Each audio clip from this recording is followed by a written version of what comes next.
Just got your new Shots Rush wireless headphones? To set them up, first make sure your smartphone and your Shots Rush are next to each other and your headphones are fully charged. Done? Let's get started. Power on. The earbuds will automatically turn on once removed from the charging case. Power off. The earbuds will automatically turn off once placed inside the charging case. Pairing. Take both earbuds out from the charging case.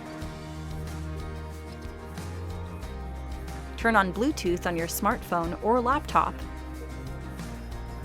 and open the Bluetooth menu. Select Add Device, and from the list of devices, select Shots Rush. Your Shots Rush are now paired with your device and ready to use.